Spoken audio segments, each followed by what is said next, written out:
नमस्कार, मैं हूँ कीर्ति मिश्रा और आप देख रही हैं एमटी न्यूज़ 24/7।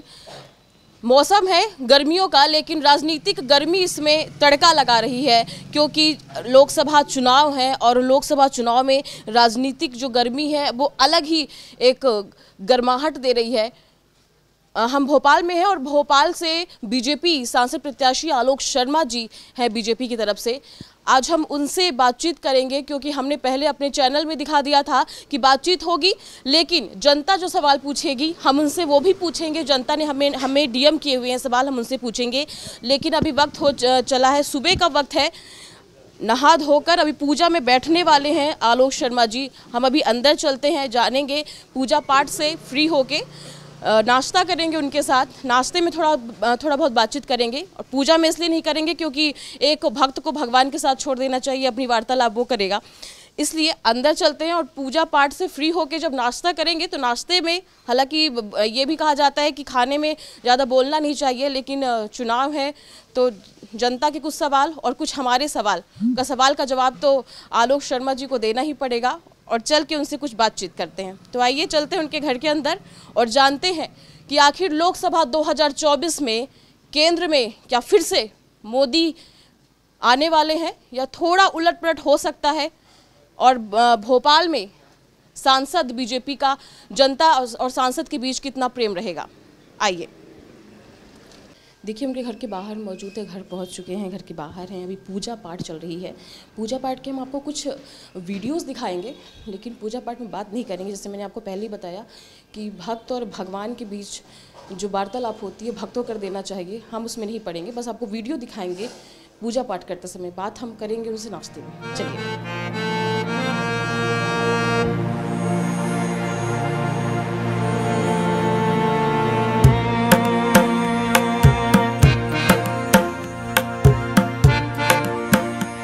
देखिए, आपको पहले बता दिया था उनसे नाश्ते में बातचीत करेंगे, पूजा में इसलिए छोड़ दिया था क्योंकि भक्त और भगवान के बीच की चर्चा थी। हम लोग मौजूद है ब्रेकफास्ट टेबल पे, नाश्ते के टेबल पे मौजूद हैं। एक बार आप देखिएगा, पूरे गर्मी में जो हम फ्रूट यूज़ करते हैं आलोक शर्मा जी के सामने हैं। अंगूर की बात करें, पपीते की बात करें, वो चाहे हम तरबूज की बात करें।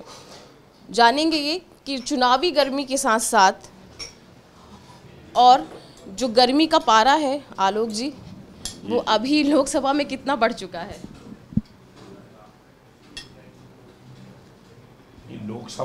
भोपाल लोकसभा चुनाव की सरगर्मियां बहुत तेज़ी के साथ हैं। सारी राजनीतिक पार्टियां मैदान में उतर चुकी हैं। भारतीय जनता पार्टी का कार्यकर्ता पूरे मनोयोग के साथ मैदान में उतर चुका है। दिन रात परिश्रम कर रहा है, जनता के बीच में जा रहा है, जनता से संवाद कर रहा है। प्रधानमंत्री नरेंद्र मोदी जी की जो केंद्र की जन कल्याणकारी योजना है उसका लाभ जनता को कितना मिला है उससे सीधा संवाद कर रहा है। हर घर में जा रहा है, हर परिवार में जा रहा है। और प्रधानमंत्री नरेंद्र मोदी जी ने आपको राम राम पहुँचाई है, तो उनको राम राम पहुँचाने का काम भारतीय जनता पार्टी का कार्यकर्ता कर रहा है। अच्छा, हमने अपने चैनल में एक प्रोमो चलाया था कि आप सवाल हमको डीएम करिए जनता के द्वारा और हम आपके सवाल आपसे पूछेंगे। तो ये सवाल, हालांकि अभी ब्रेकफास्ट चल रहा है तो आप आराम से नाश्ता करिए, ये सवाल हमारे एमटी न्यूज़ के हेड आपसे जब आप बाहर जाएंगे अपने प्रचार के दौरान उस समय पूछा जाएगा। उसके पहले बहुत ही जनरल, क्योंकि बहुत सारी तरह की चीज़ें देख रही, क्या शौक है आपको खाने का, मतलब बहुत अच्छा क्या लगता है आपको खाने में? मैं, चूँकि हम सार्वजनिक क्षेत्र में काम करते हैं और प्रतिदिन हमको बहुत सारे समाज में कार्यक्रमों में जाना चाहते हैं, तो लाइट डाइट लेता हूँ। सुबह मैं पपीता और फल से ही इसकी शुरुआत करता हूँ और प्रतिदिन या तो मैं दलिया लेता हूँ या खिचड़ी लेता हूँ या अंकुरित लेके ही मैं घर से निकलता हूँ। अच्छा, ब्राह्मण में ऐसा कहा जाता है क्योंकि पंडितों को बड़ा शौक है मीठे का। हम देख सकते हैं कि मीठे में जलेबी भी है यहाँ। कितना शौक है मीठा खाने का? नहीं, मैं सौभाग्यशाली हूँ कि मैं ब्राह्मण कुल में मेरा जन्म हुआ है और बचपन से ही मीठा खाता आ रहा हूँ और मीठा खाता हूँ और यही प्रयास रहता है मीठा खाऊँ और मीठा बोलूँ और समाज की सेवा करूँ। अच्छा, पहले भी भोपाल से बीजेपी सांसद रही हैं। खाते जाइए, आप खाते जाइए क्योंकि समय थोड़ा कम भी है। भोपाल सांसद रही हैं पहले भी बीजेपी की। अब आलोक शर्मा जी को मौका मिला है, इस बार कितना तालमेल बैठेगा जनता और सांसद के बीच? चुन के आते हैं तो कैसे तालमेल बैठा पाए? देखिए, मैं राजनीतिक क्षेत्र में नया नहीं हूँ। मैं राजनीतिक क्षेत्र में बहुत बचपन से 12 साल की उम्र से काम कर रहा हूँ, क्योंकि ये पुराना शहर है और पुराने शहर में इसी मकान में मेरा जन्म हुआ है। इन्हीं गलियों में, पुराने भोपाल की गलियों में खेल कूद करके मैं बड़ा हुआ हूँ। मैंने यहाँ कंचे भी खेले हैं, यहाँ मैंने पतंग भी उड़ाई हैं, मैं साइकिलों पे भी घूमा हूँ। और भोपाल का आज जितना भी विस्तार हुआ है, विकास हुआ, मेरी आँखों के सामने हुआ है। मुझे नहीं मालूम था कि एक दिन मुझे भारतीय जनता पार्टी के कार्यकर्ता के रूप में सांसद का चुनाव भी लड़ना पड़ेगा। ये भगवान का आशीर्वाद है और पार्टी के सब वरिष्ठ नेताओं ने मेरे काम का जो आकलन किया और मुझे भोपाल से सांसद प्रत्याशी के रूप में अवसर दिया है। मुझे उम्मीद ही नहीं, पूर्ण विश्वास है कि भोपाल की जनता ने मेरे 2 बार पार्षद के कार्यकाल को देखा है। भोपाल की जनता ने मुझे भोपाल का महापौर बनाया, मेरे महापौर के कार्यकाल को देखा है। और आज भारतीय जनता पार्टी संगठन ने मुझे प्रत्याशी बनाया। मुझे लगता है कि भोपाल कि जनता भोपाल के बेटे को सांसद के रूप में आशीर्वाद देगी। अब भोपाल का विकास कैसा होना चाहिए, तो भोपाल की जनता के सपनों का भोपाल कैसा हो, सीहोर की जनता के सपनों का सीहोर कैसा हो, बेरसिया की जनता के सपनों का बेरसिया कैसा हो, इसके लिए हम जनता के बीच में जा रहे हैं, उनसे संवाद कर रहे हैं, उनसे सुझाव भी ले रहे हैं। और चूंकि हम इस भोपाल को प्रधानमंत्री नरेंद्र मोदी के सपनों का भोपाल बनाना चाहते हैं, तो इसके लिए पूरे भोपाल और सीहोर, भोपाल बेरसिया के एक विकास का रोड मैप बना रहे हैं। और आने वाले समय में भोपाल के विकास के रोड मैप का हम चुनावी मैनिफेस्टो जारी करेंगे, जिसमें कि हम जनता को बताएंगे कि अब ये हमारा भोपाल, अगर आज स्मार्ट सिटी बना है तो भारतीय जनता पार्टी की सरकार ने बनाया है। अगर आज भोपाल हेरिटेज सिटी बना है तो ये भारतीय जनता पार्टी सरकार की देन है। अगर आज भोपाल डिजिटल सिटी बना है तो ये भारतीय जनता पार्टी की सरकार की देन है। अगर आज भोपाल मेट्रो सिटी बन रहा है तो ये भी भारतीय जनता पार्टी की सरकार की देन है। आज जिस प्रकार से गांधीनगर और अहमदाबाद को जोड़ के ट्विन सिटी की कल्पना की गई है, जिस प्रकार से हैदराबाद और सिकंदराबाद को जोड़कर ट्विन सिटी की कल्पना की गई है, तो मेरा ये मानना है कि भोपाल सीहोर संसदीय क्षेत्र का विकास जब ही होगा जब हम भोपाल और सीहोर को ट्विन सिटी के रूप में जोड़कर काम करें। तो मेरा प्रयास रहेगा कि जिस प्रकार मध्य प्रदेश में भारतीय जनता पार्टी की सरकार और प्रधानमंत्री जी के आशीर्वाद से, प्रदेश के पूर्व मुख्यमंत्री शिवराज सिंह चौहान जी के अथक प्रयास से भोपाल में मेट्रो ट्रेन आई है, तो मेरा प्रयास ये रहेगा कि ये भोपाल की जो मेट्रो ट्रेन है ये सीहोर तक चलना चाहिए। भोपाल की जो मेट्रो ट्रेन है ये मंडी द्वीप तक चलना चाहिए, तभी हमारे भोपाल का समग्र विकास होगा। इसी प्रकार से बेरसिया विधानसभा है, ये ग्रामीण क्षेत्र में आती है, सुरक्षित सीट है। मैं चाहता हूँ कि करोस से लेकर बेरसिया तक एक 4 लेन बनना चाहिए। वहाँ की जनता से भी हमने संवाद किया है। वहाँ एक बड़ी मांग निकल कर आ रही है कि पूरा देश रेलवे स्टेशन से जुड़ गया पर हमारा बेरसिया नहीं जुड़ा है। तो मैं समझता हूँ कि बेरसिया में भी रेलवे स्टेशन आना चाहिए।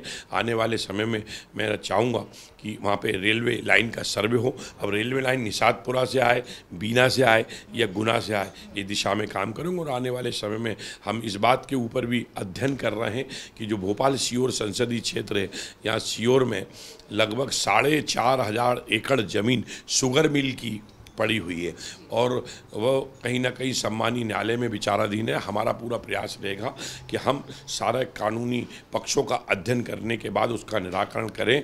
और भोपाल की जनता की मांग भी है कि सीहोर में जो 4,500 एकड़ ज़मीन है वहाँ पे इंटरनेशनल एयरपोर्ट बनना चाहिए, इंटरनेशनल कार्गो बनना चाहिए। अगर इंटरनेशनल एयरपोर्ट बनता है तो निश्चित रूप से भोपाल देश और विदेश से भी जुड़ेगा और भोपाल के नौजवानों के लिए एक रोजगार की दिशा के अंदर हम लोग आगे बढ़ेंगे।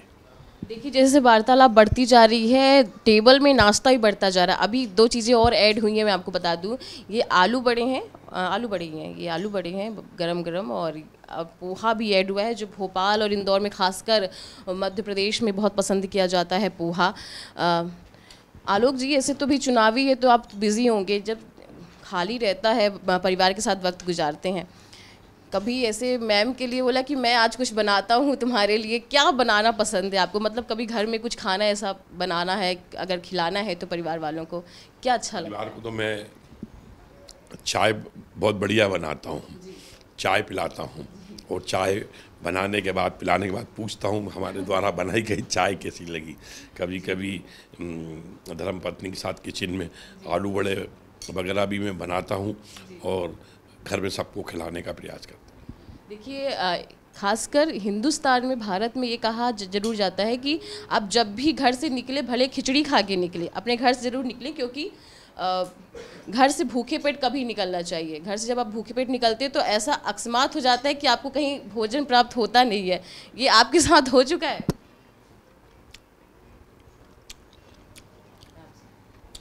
कई बार ऐसा होता है कि राजनीतिक क्षेत्र में हम भाग दौड़ की ज़िंदगी व्यतीत करते हैं। कब सुबह, कब दोपहर, कब शाम, रात को बहुत शादियाँ होती हैं, 2-2 बजे घर से आते हैं, सुबह प्रोग्राम है। हम लोग कभी कभी भूखे पेट चले जाते हैं तो माँ बोलती है कुछ तो नाश्ता कर जा, कुछ तो खाली पेट जा रहा है, तबीयत ख़राब कर लेगा, पर नहीं मानते। पर कभी कभी चूँकि पत्नी भी नहीं मानती तो तत्काल मेरा जो ब्रेकफास्ट का टिफ़िन होता है वो गाड़ी में रखवा देते हैं। कई बार हम तो गाड़ी में ही अपना ब्रेकफास्ट लेकर आगे की तरफ पूछते हैं।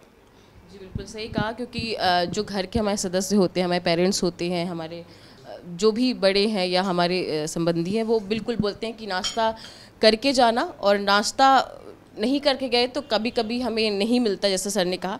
अभी थोड़ा फोकस करते खाने में उनको, क्योंकि जाना भी है, फिर पूरा टाइम व्यस्तता का है। तो आप ब्रेकफास्ट कीजिए। हम बीच में अगर हमको मैम अगर व्यस्तता से उनको टाइम मिलता पूछेंगे क्या कुछ और बना के देती हैं वो लंच में, आज का क्या मेन्यू रहेगा, ये भी पूछ लेंगे। और चलिए फिर नाश्ता करते हैं। देखिए जैसे हमने आपसे बात की नाश्ते के टेबल पे, लेकिन घर का जो मैनेजमेंट होता है, आप देश विदेश किसी का भी मैनेजमेंट कीजिए, लेकिन घर का जो मैनेजमेंट होता है वो एक महिला के हाथ में होता है, चाहे वो माँ के रूप में हो, चाहे वो धर्मपत्नी के रूप में हो। आलोक शर्मा जी की धर्मपत्नी यहाँ मौजूद हैं। इतनी सारी वैरायटी देखिए हमने नाश्ते में। कितने बजे से दिनचर्या स्टार्ट हो जाती है? मैं 5:30 बजे सुबह उठ जाती हूँ, क्योंकि सुबह उठ के मुझे पूजन करने का रहता है पहले। तो सबसे पहले उठ के नहा के मैं पूजन की तैयारी करती हूँ। पूजन करने के बाद जब तक ये आते हैं नहा के, तब तक मेरे नाश्ते की तैयारी हो जाती है पूरी। जॉइंट फैमिली बड़ी है तो नाश्ता भी बड़े तादाद में बनता है, तो थोड़ा टाइम लगता है, तो जल्दी जल्दी करती हूँ मैं काम। और 8:30 तक मेरा नाश्ता वगैरह सब तैयार हो जाता है। नाश्ते में इतनी वैरायटी देख ली हमने, फ्रूट से लेके पोहे से लेके आलू बड़े भी हैं, सब कुछ है। नाश्ते में इतनी वैरायटी है। लंच में आज क्या जाने वाला है? लंच में नवरात्र चल रहे हैं तो हम लोग के तो फलार बनते हैं, हम व्रत रखते हैं। बाकी घर के लिए दाल, सब्जी, रोटी, रायता, चटनी, सलाद, सारी चीज़ें रहती हैं। और सारा ही खाना हम लोग का बिना प्याज लहसुन का ही रहता है ज़्यादातर। देखिए आलोक जी अभी निकलेंगे, वो पूरी तरह से व्यस्त रहेंगे। इस बीच घर का खाना बहुत मायने रखता है। जैसे मैंने पहले भी कहा है कि हिंदुस्तान परिवार में कैसा होता है कि आप घर से खिचड़ी खाकर जाइए, लेकिन खाकर जाइए। कभी कई बार ऐसा हो जाता है कि आप जब घर से खाकर नहीं जाते हैं, भले आप कहीं भी घूमते रहिए, आपको खाना नसीब नहीं होता। हो चुका है भाई सबके साथ? कई बार ऐसा होता है। और मेरी मम्मी सासू माँ बोलती हैं कि सुबह जब भी घर से निकलो तो कुछ खा के निकलो, नहीं तो होता है कि पूरा दिन निकल जाता, खाना भले सामने है पर वक्त नहीं मिलता खाने के लिए। तो ये भले थोड़ा सा खा के जाएं पर नाश्ता करके ही जाते हैं सुबह घर से। और हेल्दी ब्रेकफास्ट ही इनका तैयार रखती हूँ। जैसे आपने कहा खिचड़ी, तो दलिया, खिचड़ी, ये चीज़ें इन्हें बहुत ज़्यादा पसंद है। देखिए अभी गर्मी का मौसम है बहुत, क्योंकि बाहर काफ़ी धूप है, उमस है, क्योंकि बीच में बारिश भी हो जाती है। कैसा क्या डाइट रखती है कि इनका मुझे तबीयत भी ना बिगड़े, क्योंकि पूरे दिन बाहर ऑब्वियसली। क्या कुछ डाइट में रहता है कि प्रोटीन का, फाइबर, कार्ब सब कुछ मिल सके और स्वस्थ रहें? इसके लिए फ्रूट्स और छाछ और फ्रेश जूस घर पे ही बना के देती हूँ।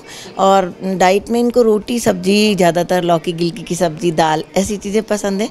तो वही बैलेंस डाइट रखती हूँ कि जो इनको पूरे दिन एनर्जी देती रहे। तो ये मेन्यू एक दिन पहले डिसाइड होता है कि सुबह से उठते ही दिमाग में चलने लगता है अभी ये तो यही करना है? नहीं, कोई डिसाइड नहीं रहता। पर डे का तो सिर्फ एक टास्क रहता है कि मुझे तैयारी क्या करनी, फ्रिज खोलना और किचन देखना क्या है, फटाफट बना के रख देती हूँ। अच्छा देखिए अब जॉइंट फैमिली में से आपने बताया मिलने वाले लगातार आते हैं, उनको चाय, कॉफ़ी, नाश्ता सब कुछ कराना, अपने लिए टाइम मिलता है भाई साहब? क्योंकि अभी तो बिज़ी हैं सर, जब अपना खुद का टाइम होता है परिवार के समय साथ, तो किस तरह से टाइम गुजारते हैं?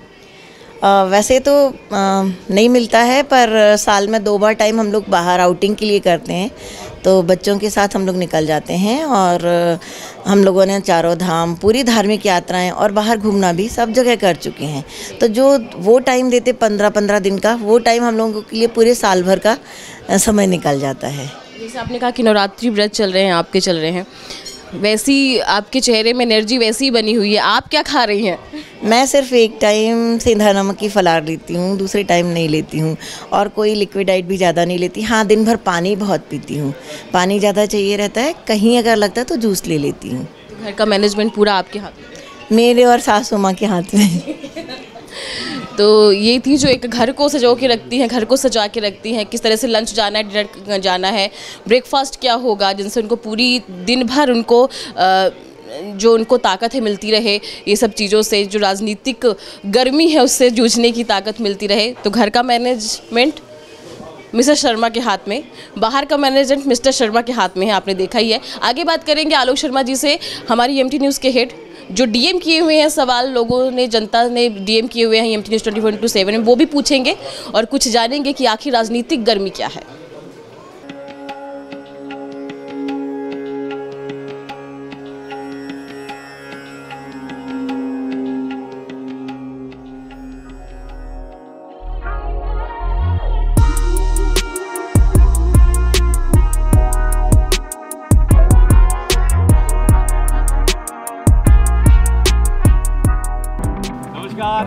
आलोक शर्मा जी के घर से हम निकल चुके हैं और ये तंग गली आलोक शर्मा जी की, और आलोक शर्मा जी कहाँ जाना है भी आपको बहुत लंबा सफ़र है। देखिए, आज संविधान निर्माता भीमराव अंबेडकर जी की जन्म जयंती है। पूरा देश हर्षोल्लास भरे वातावरण में संविधान निर्माता भीमराव अंबेडकर जी के जन्म जयंती को मना रहा है। वहाँ पर मैं जाऊँगा, पुष्पांजलि अर्पित करूँगा, क्योंकि उन्होंने समाज को सामाजिक समरसता का संदेश दिया है। पूरा दरबार निकल गया जी।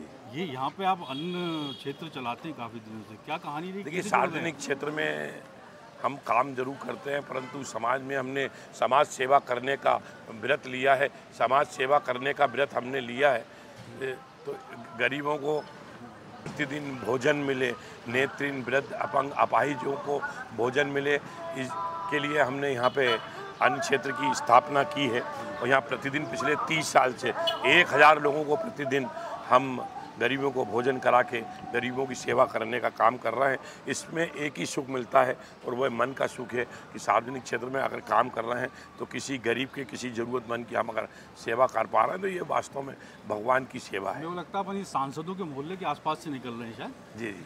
यहाँ पे क्या ऐसी, देखिए, इसी मकान के पीछे हमारे केएन प्रधान जी पूर्व सांसद थे, उनका निवास है और वो पास में ही मेरा निवास है। इस गली के दूसरी गली के अंदर डॉक्टर शंकरदयाल शर्मा जी का। और हमने जनता से बहुत प्रश्न लिए हैं आपके लिए। एक जनता का प्रश्न ले लूँ पहले से, आपको क्या अनुमति हो तो? जी जी। एक जनता है रजनीश जी, वो पूछ रहे हैं कि पहले भोपाल, आप आलोक जी से ज़रूर पूछना, वो यहीं जन्म लिया है, पहले बड़ा ग्रीन होता था लेकिन अब बहुत पेड़ों की कटाई हो गई है। क्या योजना बनाई है उन्होंने अपनी? क्योंकि आप लोग सुनते हैं आपको तो आपके अंदर बड़ी कल्पना शक्ति है, पहले ही विचार बना के रखते हैं आप। देखिए, हमारा भोपाल स्वच्छ भोपाल हो, हमारा भोपाल सुंदर भोपाल हो, हमारा भोपाल विकसित भोपाल हो, हमारा भोपाल ग्रीन भोपाल हो, क्लीन भोपाल हो, इस दिशा में भारतीय जनता पार्टी लगातार काम कर रही है। आने वाले समय में हम पर्यावरणविदों के साथ बैठेंगे। भोपाल में कई ग्रीनरी थी, परंतु जैसे जैसे भोपाल बढ़ता गया, पेड़ काट, उस दिशा के अंदर एक कार्य योजना बनाकर काम करेंगे कि अधिक से अधिक लोग पौधा लगाएं, पेड़ लगाएं, जिससे कि ये भोपाल ग्रीनरी शहर के नाम से पहचाना जाए। कभी कभी तो ऐसा लगता है बरसात में कि हमको कुल्लू मनाली जाने की आवश्यकता नहीं है। चारों तरफ से भगवान की इतनी, ऊपर वाले की इतना कृपा है कि हमारा भोपाल ग्रीन भोपाल हो जाता है। ऐसा लगता है कि हमारे भोपाल ने हरी चुनरिया ओढ़ ली है और इसको और बेहतर करने की दिशा में हम काम करेंगे। बहुत सारे लोगों ने बोलना है कि हमने 20 साल पुराना भी भोपाल देखा है, लेकिन आलोक शर्मा जी का क्या विज़न है कि नए युवा हो रहे हैं वो बाहर ना जाएं, उसके लिए क्या रोजगार उपलब्ध करवाएंगे? देखिए, मुझे लगता है कि आज हमारे भोपाल शहर का नौजवान शिक्षा के लिए भी, एजुकेशन के लिए भी बाहर जा रहा है। जब वो बाहर जाके बम्बई, पूना, दिल्ली में और या विदेशों में जाकर एजुकेशन लेता है तो उसको जॉब भोपाल में नहीं मिलता है। तो हम चाहते हैं कि इस प्रकार के शिक्षा के इंस्टीट्यूट भोपाल में बने, जिससे कि भोपाल का बेटा, भोपाल का बच्चा, बच्ची भोपाल में ही शिक्षा ग्रहण करे और शिक्षा ग्रहण करने के बाद इस प्रकार के हमारे यहाँ उद्योग लगें। टूरिज़्म की काफ़ी संभावना है भोपाल में, उसको प्रमोट करने की दिशा में हम काम करेंगे कि भोपाल के लोग, भोपाल के स्टूडेंट बाहर शिक्षा ग्रहण करने भी नहीं जाएं और उनको यहीं पे शिक्षा ग्रहण करने के बाद अच्छा रोजगार मिले। और ट्रैफिक जाम की बहुत व्यवस्था है। नीलेश योगी हैं, अपने आपके समर्थक हैं और भोपाल की जनता है, वो कह रहे हैं कि ट्रैफिक जाम की व्यवस्था बहुत अस्त व्यस्त है। उसके लिए क्या प्लान बनाया? फ्लाईओवर से कहीं कहीं नहीं चल पाता। देखिए, भोपाल में काफ़ी ट्रैफिक रहता है। भोपाल में लेफ्ट और राइट की एक बहुत बड़ी समस्या है और ट्रैफिक विभाग ने भी इसके लिए एक प्लान तैयार किया है। आने वाले समय में हम एक्सपर्ट के साथ बैठेंगे, ट्रैफिक एक्सपर्ट के साथ बैठकर हम चाहेंगे कि भोपाल का ट्रैफिक बेहतर हो, इस दिशा में हम काम करेंगे। निश्चित तौर पे आपकी प्लानिंग है, आपने बहुत सारे लोगों से राय ली है इस दौरान, क्या राय आपके सामने आई है? देखो, हम चाहते हैं कि मंदिर आ गया है, मंदिर भोपाल की जनता के सपनों का भोपाल कैसा हो, सीहोर की जनता के सपनों का सीहोर कैसा हो, बेरसिया की जनता के सपनों का बेरसिया कैसा हो, इसके लिए हम जनता के बीच में जा रहे हैं। जनता से सुझाव भी ले रहे हैं, जनता से हम राय भी ले रहे हैं और उन राय को हम लेकर भोपाल के विकास का रोड मैप तैयार कर रहे हैं और प्रधानमंत्री नरेंद्र मोदी जी के सपनों का भोपाल कैसा हो, इस दिशा में हम काम करेंगे।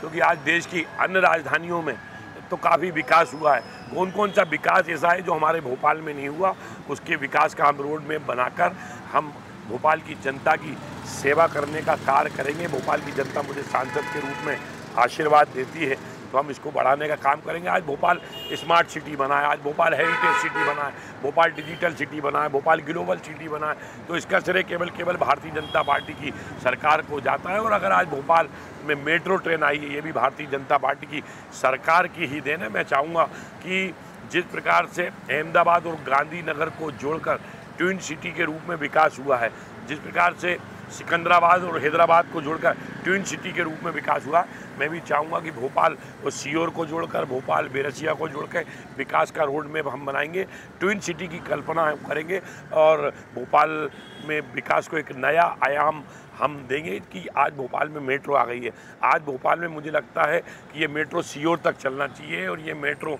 भोपाल से मंडी द्वीप तक चलना चाहिए, तभी भोपाल के विकास की कल्पना को हम साकार रूप दे सकते हैं। एक प्रश्न है और एक बड़ा अहम प्रश्न है भोपाल की जनता का।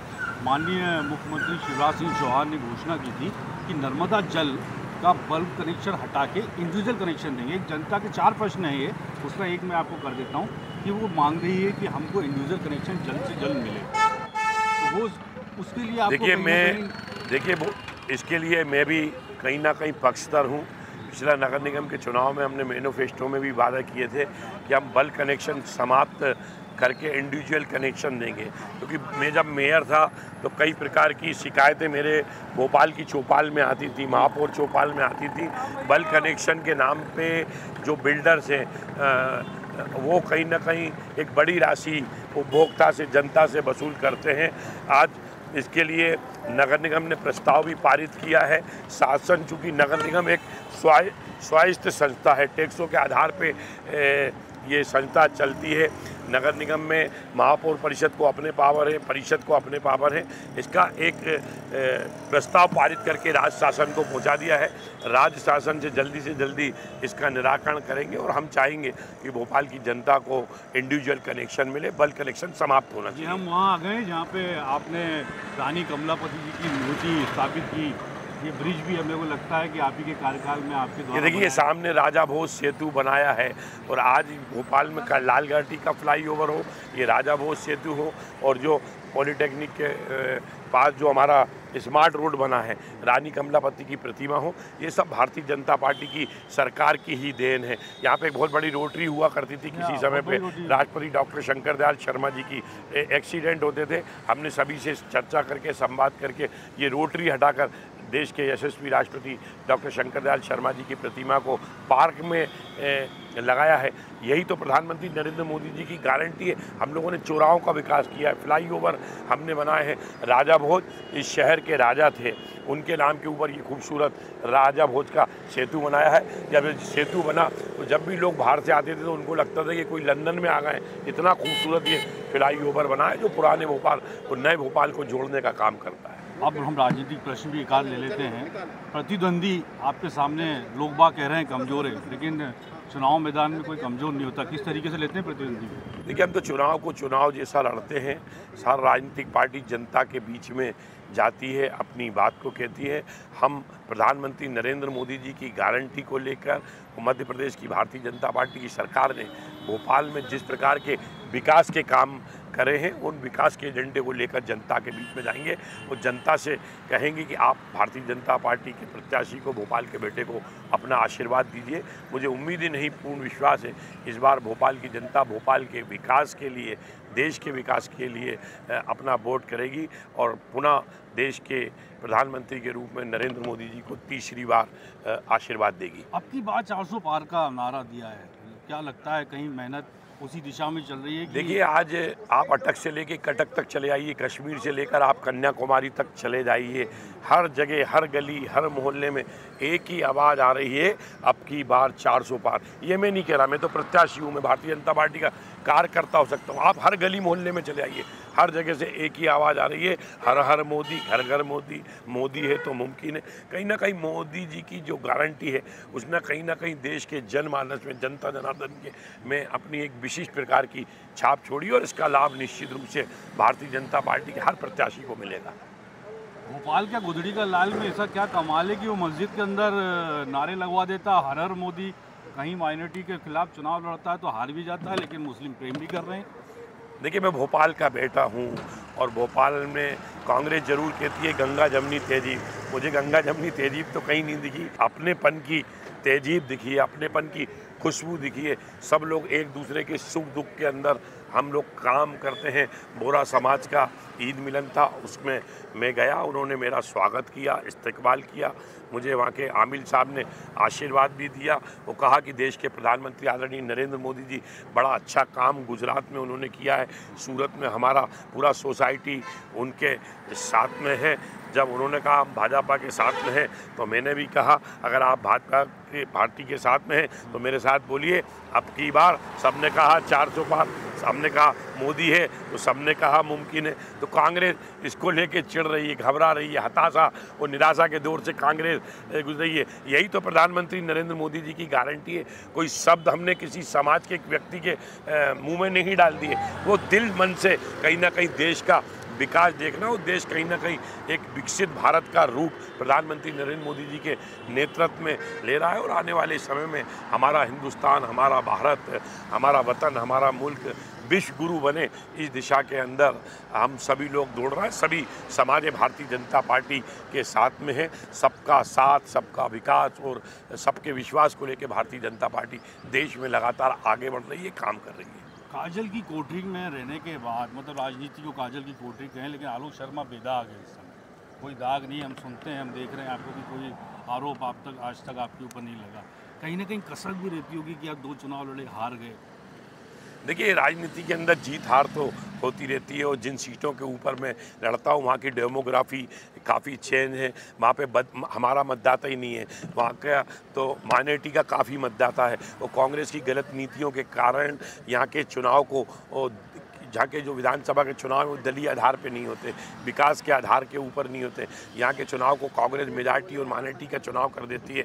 जब माइनॉरिटी का वोट 60% है तो 40% कहाँ से जीतेगा? जबकि मेरा ये मानना है चुनाव दलीय आधार पे होना चाहिए, डेवलपमेंट के आधार के ऊपर होना चाहिए, संप्रदाय के आधार के ऊपर नहीं होना चाहिए। और भोपाल की जनता मुझे प्यार करती है, इसीलिए तो 2 बार पार्षद बनाया।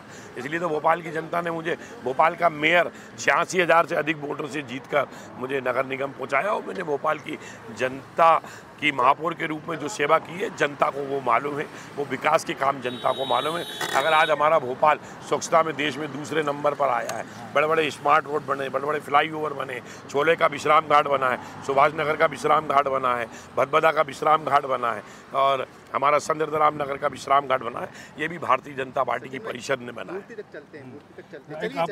VIP रोड पे हम आ गए हैं और एक अंतिम प्रश्न 2-3 हम आपसे ले लेते हैं जरूर कि आपने सारी चीज़ें कहीं कि मेरे पास ये कार्य योजना है, वो कार्य योजना है, फ्लाईओवर भी आपने सूची बना दी है, क्या और ऐसा कसक है जो आपने पूरा कैलकुलेशन किया होगा कि अभी मेरे को सबसे पहला काम सांसद बनने के बाद ये करना है? सबसे पहला काम ये है कि मैं भोपाल के विकास का रोड मैप बनाऊं, भोपाल की जनता के सपनों का भोपाल कैसा हो। मेरा प्रयास रहेगा कि भोपाल सीहोर संसदीय क्षेत्र में 4,500 एकड़ ज़मीन शुगर मिल की है, वो कहीं ना कहीं कानूनी पेचीदगी में है और कहीं ना कहीं सम्मानीय न्यायालय में है। हम सारे पक्षों से चर्चा करके इसका निराकरण करके हम चाहेंगे कि भोपाल सीहोर संसदीय क्षेत्र में इंटरनेशनल एयरपोर्ट आए, इंटरनेशनल कार्गो बने, तभी हमारा भोपाल देश से भी जुड़ेगा और विदेशों से भी जुड़ेगा और भोपाल के नौजवानों को रोजगार के नए आयाम मिलेंगे। निश्चित तौर पर आलोक जी, आप नामांकन कब भरने जा रहे हैं? 18 अप्रैल को मैं भवानी चौक सोमवार से प्रातः 10 बजे हम सभी लोग एकत्रित होंगे। एक सभा होगी, सभा को प्रदेश के यशस्वी मुख्यमंत्री डॉक्टर मोहन यादव जी, यशस्वी प्रदेश अध्यक्ष विष्णुदत्त शर्मा जी और भारतीय जनता पार्टी के वरिष्ठ नेता पूर्व मुख्यमंत्री आदरणीय शिवराज सिंह चौहान, पार्टी के वरिष्ठ नेता सुरेश पचौरी जी, अन्य सभी मंत्रीगण, सभी सम्मानीय विधायकगण इस सभा में रहेंगे और सभी लोग कार्यकर्ताओं के साथ जाकर हम नामांकन भरेंगे। चलिए, हम अब राजा भोज की प्रतिमा पे आ गए हैं, हम वहाँ पे समापन भी करेंगे, लेकिन जानेंगे कि इसको बनाते समय आपके बहुत अड़चनें आई थी। बिल्कुल, मेरे को याद है कि जब आप यहाँ पे एक पार्क सेल्फी पॉइंट आपने कहीं यहाँ पे सामने बनाया है जी। राजा भोज के, देखिए, राजा भोज इस शहर के राजा थे और परम पराक्रमी थे, माँ सरस्वती के उपासक थे और उन्होंने 1010 से लेकर 1055 तक इस भोपाल में राज्य किया। और ये भोपाल का जो बड़ा तालाब है ये राजा भोज की ही देन है। अब तो 2024 आ गया, कल्पना करिए कि 1010 में से 1055 तक जब उनका शासन रहा तो कितनी दूरदृष्टि राजा भोज की रही होगी। ये भोपाल का बड़ा तालाब इस शहर की लाइफलाइन है, इस शहर की आत्मा है, इस शहर के प्राण है, इस शहर की धरोहर है, इस शहर की जीवनदायिनी है। शहर की 50% जनता यहाँ का पानी पीती है। आने वाले समय में इसको सजाना, इसको संवारना, इसको सुरक्षित रखना हम जैसे जनप्रतिनिधियों की जवाबदारी है, क्योंकि भोपाल का बड़ा तालाब हो, भोपाल का छोटा तालाब हो, भोपाल का नवाब सिद्दीकी हसन साहब का तालाब हो, भोपाल का शाहपुरा तालाब हो, भोपाल का लेंडिया तालाब हो, इन तालाबों को, इन झीलों को कैसे सुरक्षित रखा जाए, कैसे अतिक्रमण से बचाया जाए, इस दिशा के अंदर हम कार्य योजना बना के काम करेंगे और भोपाल की जनता की सेवा करेंगे। हम ये थे आलोक शर्मा जी, जिनने हमें समय दिया और आज हम यहाँ पर इनका इंटरव्यू समापन कर रहे हैं, लेकिन आगे भी ये चाहिए रहेगी। उनके पास निश्चित तौर पे एक विज़न है, इस पूरे विज़न को लेके आलोक शर्मा चल रहे हैं। और आलोक शर्मा, जो क्योंकि उनको बर्रू कट भोपाली कहा जाता है, वो निश्चित तौर पे उनके पास एक भोपाल के लिए कायाकल्प करने की एक मुहिम है। मुझे आज्ञा दीजिए, देखते रहिए EMT न्यूज़ भोपाल।